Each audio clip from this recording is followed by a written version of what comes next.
Today on the podcast, I am so excited to have Susan Sadler from Red Wagon Workplace Solutions here with me.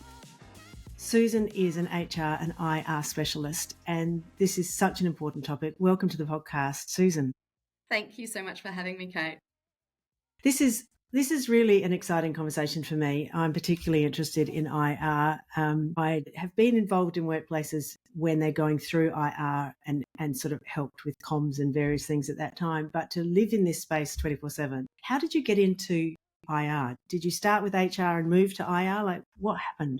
Yeah, well, funnily enough, Kate, right back at the start of my career, I thought that I wanted to do OD and like coaching and training and what I now sort of call the slightly more warm, fuzzy stuff because it is, it's more positive than probably where I spend my day to day now. That's where I started and what I wanted to do. And the turning point for me was my husband was in the military and we were posted into state, and I ended up in rural Victoria working out of Sale looking for a role there. And I was fortunate to be offered and accepted a position with Ambulance Victoria. And they are a highly unionised, very difficult environment. Nothing has changed in the time since I've left there. So I became a HR partner in the regional area of Gippsland, largely autonomous role, highly IR, as I said, very difficult. And I loved it. And then I just really sort of lent into doing investigations, lots of performance management, lots of coaching of leaders of my leadership team around how to do these very difficult things in a very difficult environment. And that changed my career direction. From then on, it became very much still underpinned by all the generalist aspects, but very much around some of the specialist skills of. What is it that you like about IR? I enjoy knowing the rules and being able to apply them and where they can bend and flex to make it practical. Yeah. So after my life at AV, and then I was brought back to do a legal case for them in the federal court some years later, my husband said to me, "You really light up when you talk about that experience." I was cross-examined in the federal court for 4 hours across 2 days. And I came back, I was so excited. It was such a nerdy thing. And then I decided to study law. So yeah, I've sort of really, really lent into understanding what the rules are, how we can apply it in a practical way. And how they can flex when they need to get the right outcomes for everyone. I think it's such an important time. I imagine people going through IR, whether or not you are the person, the applicant, or you're defending a case or whatever, it's a pretty stressful space for people to be in, isn't it? Yeah, it really is. And I think the other personal experience that gave that more context to me was when I went through a Fair Work process as an applicant myself, where I left an employer and I challenged my redundancy as a non-genuine redundancy. And I knew from being on the employer side what that was like. But it is very different on the applicant side. And even knowing and understanding the process and having, being an expert in that sense, it's still really unpleasant and really stressful. So I am very comfortable now in being able to come at things from understanding, having been bullied and sexually harassed in various workplaces through my career myself, having gone through an unfair dismissal process myself, I approach things with a real balanced mentality and understand that even my stress levels in those situations, such that they are tempered by my knowledge and experience of what we do, whereas most people don't have the benefit of that. So it is super scary. Yeah, I imagine it is. And I think that employment's really interesting because I think it is such an important part of who we are.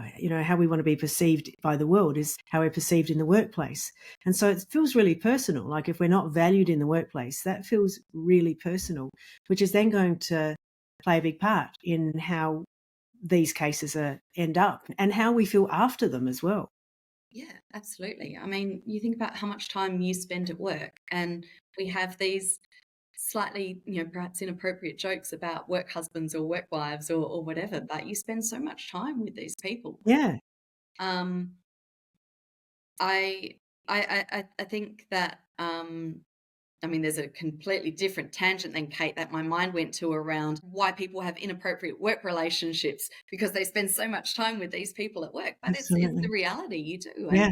And forms, not for everyone, but it forms for a lot of people your identity and your measures of success. And it feeds into socioeconomic status and all of those sorts of things. So what you do at work always has a ripple effect upon your personal life and your home life. And I think what we need to understand within HR and as employers and operational leaders is that we get to impact that. So we impact that experience. So a difficult conversation or rejecting someone for a job or making their role redundant affects that person's personal life and ripples then from there into a whole different world that we don't see.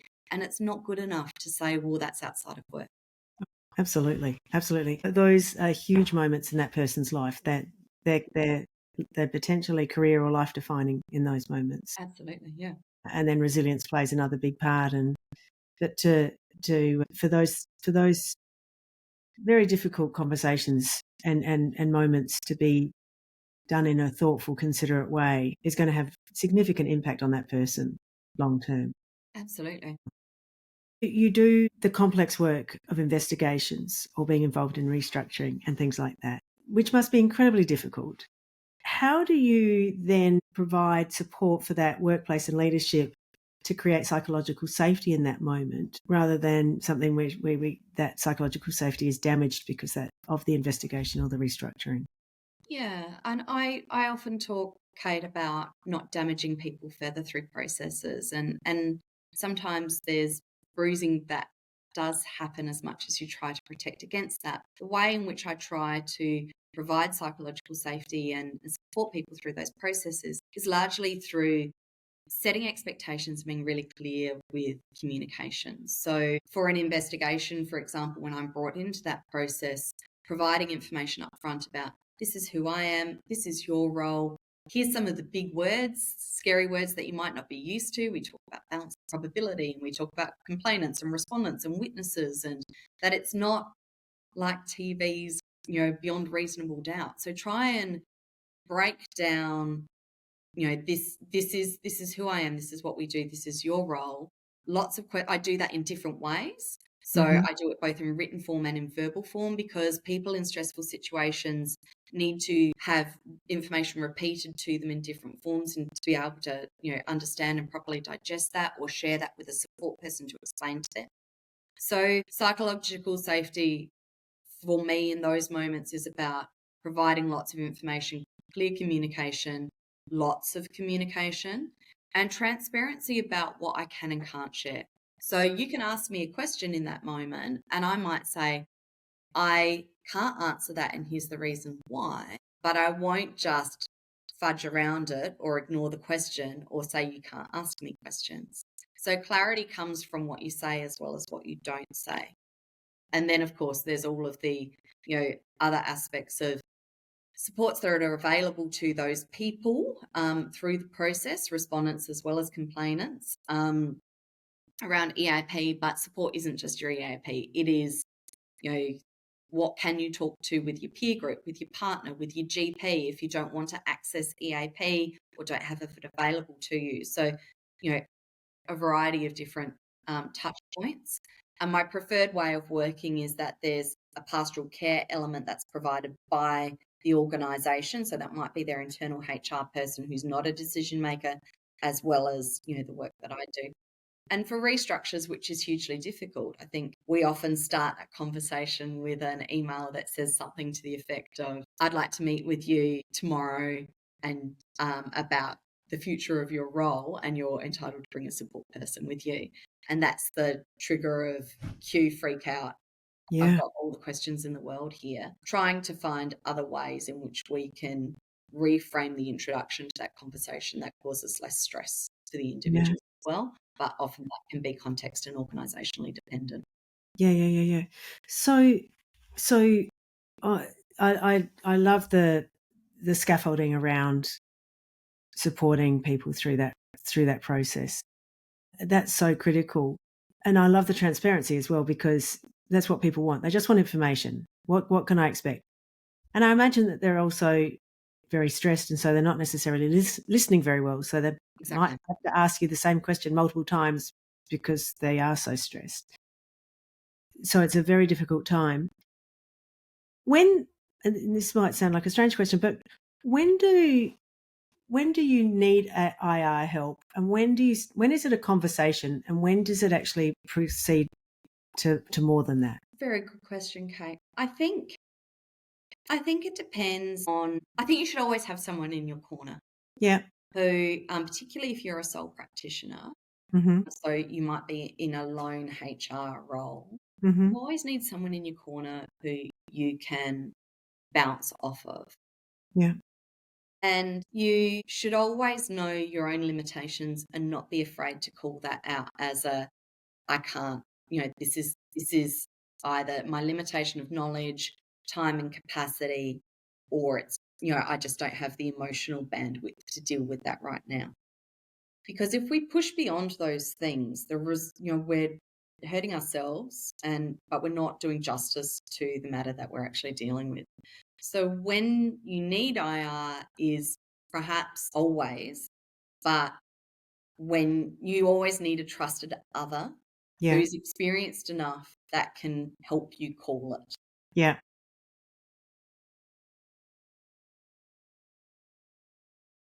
Or when it is so serious, or that you've got a conflict. So it might be, I've been involved in this managing these performance issues or advising for a very long time. Therefore, I won't be perceived as objective, even though I'm comfortable that I could actually be objective.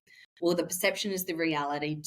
My advice, Susan's advice then is, don't make yourself, future self life, the life of your future self, I should say, by having an argument about whether you are actually objective and independent, or whether you are biased.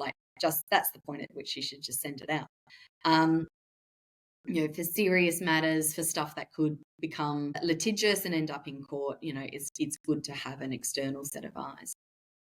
Every IR practitioner or external investigator works differently.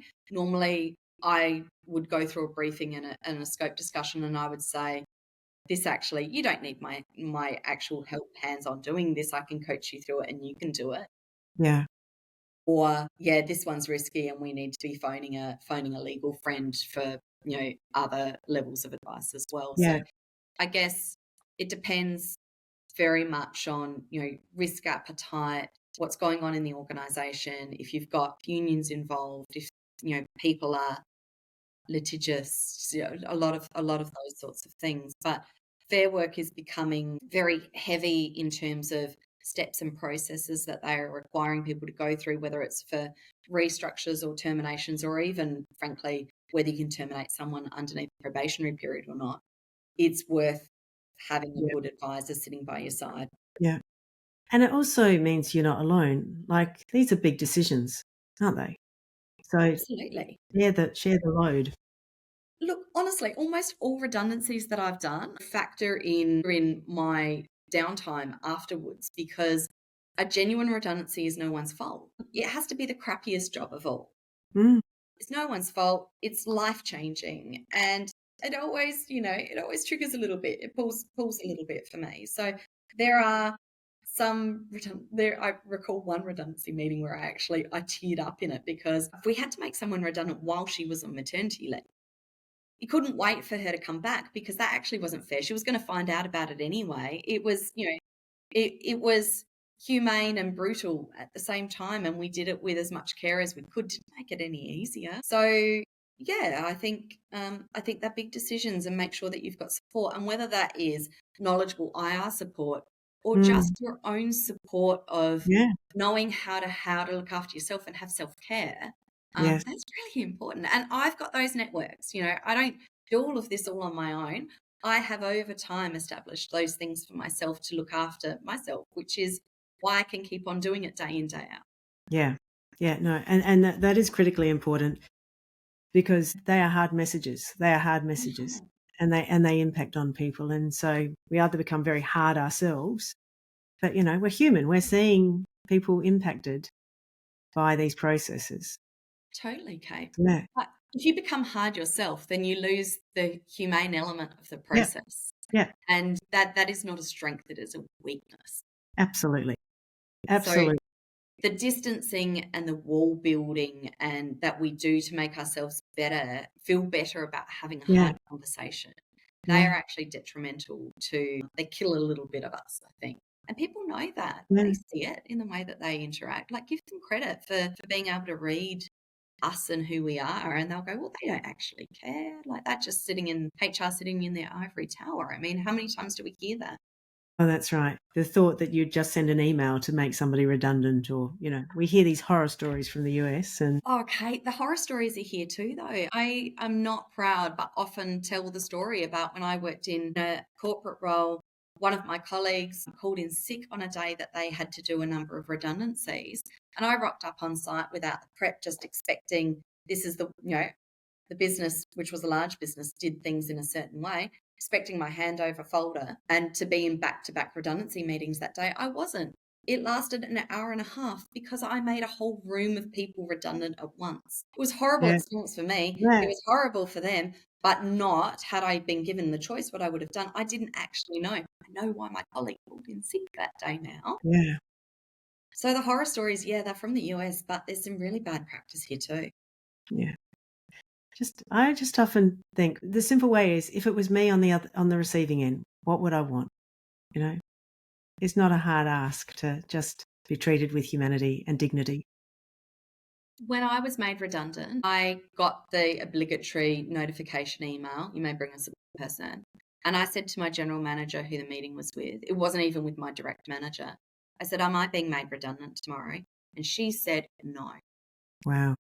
So she outright lied, thinking that maybe that was best for me. And all that happened was that I went into that meeting going, okay, you think I'm dumb, I'm not, and you've lied to me. How Yeah, does that go for building trust? yeah.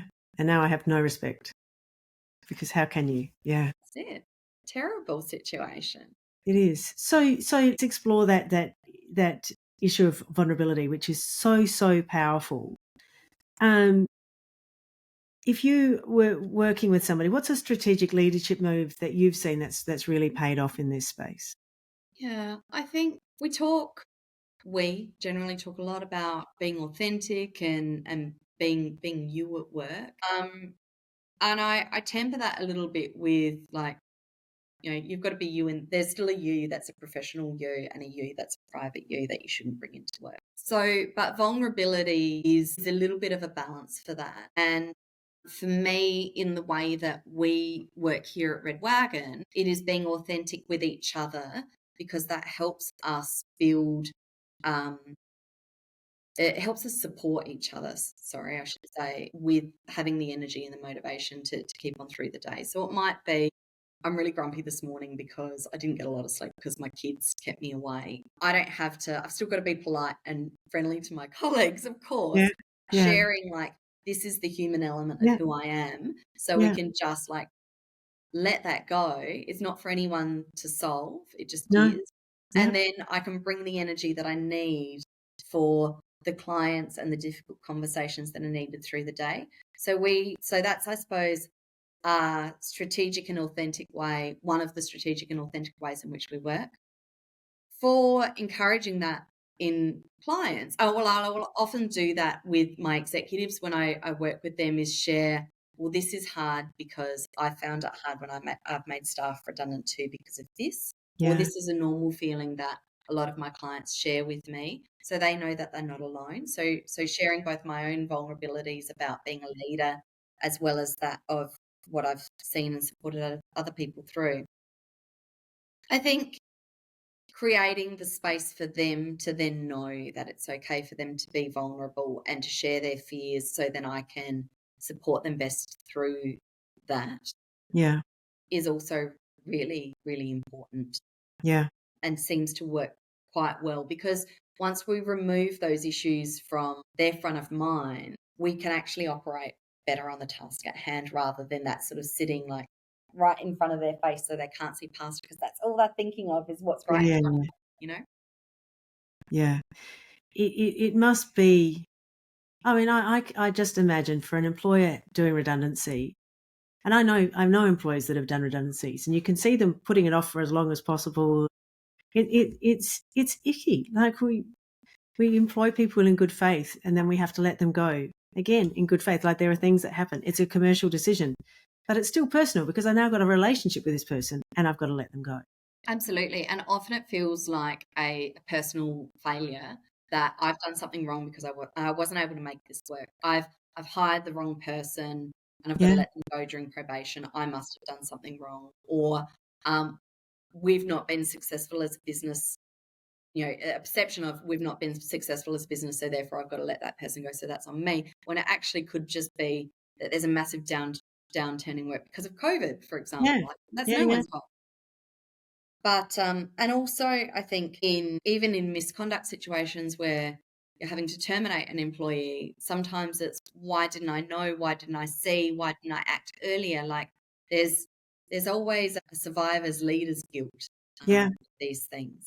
Yeah. And I think that that's important because you care, but it becomes a weakness when left raw and to fester rather than to acknowledge that feeling, unpack and learn from it, and then take it somewhere further. Yeah. And I have seen redundancies done incredibly well. I've had people that I've been coaching given some extra coaching sessions to sort of help them through, being referred to a career advisor or whatever, and to just and often it's when people I constantly say a lot of people end up in leadership because they're very good at something else, and sometimes it's working out that they turned out not to be the leader, or they're just in the wrong job. We're not making good use of somebody's skills, and so the redundancy can be that pain point that can then trigger some really great outcomes. I mean, it doesn't have to be, it will be painful, but there's an opportunity for extraordinary growth at that time. Absolutely. And I think to do a redundancy well doesn't mean that you've got to have, as the employer, a lot of resources and money to throw at that person. If you look at the large scale redundancies that Holden's did 10 or so years ago, and that was great. They had a lot of financial support from government. They had, I don't know, Kate, if you ever went out to Holden site in those days, they had like Centrelink kiosks set Yeah. up that Yeah. people were able to start those job seeking processes. Yeah. It was phenomenal. Yeah. Very unusual for any employer to have those sorts of resources available to Yeah. them. So you don't have to do that. What you need to do is be respectful and treat the person with dignity. Yeah. Give them some time and space. This is a really difficult conversation. I know you're upset. Would you like to go home, take the afternoon off? Let's check back in tomorrow. I'll give you XYZ period of time for you to really consider your different options here and what that might be. Yeah. Just give them time and space and information to go away and do it. Don't be a dick about it, Kate. No, and could you not do it on Friday, particularly not Friday afternoon? Don't send them the meeting invite on the Friday afternoon and let them split it out till Monday. Yeah. Yeah, absolutely. I used to do work in child support, and I had to give people bad news quite regularly, like your child support's going up or your child support's going down, one or the other. Somebody was going to be unhappy. Yep. And I learned pretty quickly that I would not give bad news on a Friday, because the access to resources for those people, if they needed emotional support or whatever, suddenly dried up come Friday night and then over the weekend. So I just decided it's better for me personally. I've always sort of thought if I've got to give bad news, I'd much rather give it early in the week so people have got access to resources so that they can be supported through this process. Yeah. And are you doing these things for you to make you feel better, or are you doing it for them to look after them? And Absolutely. if the answer is that you're doing it because it's easier for you, then that's the wrong answer. That's the wrong answer. So yeah, I learned the hard way, and it came back and bit me big time in the bum, and it's like, yeah, I've learned from this and it was my fear, because I had to give bad news and I was concerned about how this person was going to respond, and they did respond badly, but they had a huge emotional response, and it was like, yeah, that was my fear that drove that. It was about me, not them in that moment. Absolutely spot on. And I think sometimes, and yes, bad news on Friday, you can think, well, then they've got the weekend to recover from that. But maybe do it Friday morning, so at least they've got some things to do during that day. Yeah. But you've got to think about, and sometimes you can't help it. No. But then don't ask them to give a response first thing on a Monday morning. That's No, not 2 days to go and access your financial support, you know? no. Or your emotional support or whatever you need. So Yeah, now absolutely. time goes fast, but I do have Yes. to ask you about Canary Pairs. Our Canary Pairs, Yeah, because because I've we heard did about a your Canary Pairs. yes. So I have a beautiful, beautiful client, Yellow Canary. Shout out to the crew at Yellow Canary. We went through a some big change pieces and just internal disruption with them, where we realised that they needed to have an enhanced internal system support. They didn't have internal HR and had a hybrid work environment that has now gone to fully remote, although the workplace will fly them all in for team days to one location together. What we decided we would set up was like a pairing. It started off as a pairing system, and then ended up being developed from Canary Pairs to Canary Squares, where we had matches of people from different departments within the organisation basically buddying up. And it was a very structured system of buddying that created both personal social connection, but also cross-pollination and understanding within different departments of the organisation for better understanding and better efficiency. And sort of it's really interesting, because anytime you force these Mm, processes onto people, you think that there's going to be pushback. But mhm. there wasn't pushback with our canaries, with our YC staff members. They were very keen and very willing to embrace the knowledge and the social interaction. And the social interaction was, how much do you want to share about your weekend with other people? Well, here's a mechanism for doing that. And for me, it might be typing on Slack. I took my kids to base camp and they, develop their ninja skills on the weekend. Or it might just be, I went for a walk with my dog. Or someone else might be quite explicit and share photos about things Yeah. that they did on the weekend. So it's social interaction and genuine sharing and authenticity to the level that the individuals feel comfortable doing, and not beyond that. But it provides different levels of support. And what was great for YC was that in situations where people might not have felt comfortable escalating early issues or Mm, behaviours to their manager or higher up, that they could talk through with a trusted other, yeah. hey, I'm feeling this. Yeah. For the other benefit of that for YC has been is that issues that otherwise would have become quite a fire that we'd have Mhm. to deal with have been able to be nipped in the bud and addressed earlier, because the informal networks have been able to do that, or it's been escalated in a timely way with someone saying, yeah, Kate, that's a Yeah. problem. You've got to go talk to so-and-so about that. So it's actually created a greater psychological safety for these workers than what we've ever had before, and we've had fewer problems within the workforce. It's been phenomenal. That's fantastic. I love that. Just keeps proving the point. Relationships matter. It's all about the people. And I think, HR's become so process driven and so compliance driven, which is really, there are important aspects of them. We can't lose that. But the people have to stay at the heart and soul of what we do in our world's of Yeah. HR. But also, you can't run a business just on AI. Like, there's always got to be the human and the expert in the loop. So There it does. has to be people at the core. Absolutely. Thank you so much for today. This has Absolute pleasure. been such a wonderful chat. I am thinking that I have to get you back and just do a chat about investigations, I would because love that. I think it's a really important conversation. Thank you. We'll catch up again soon. I look forward to it. Thanks so much, Kate. Okay, cheers.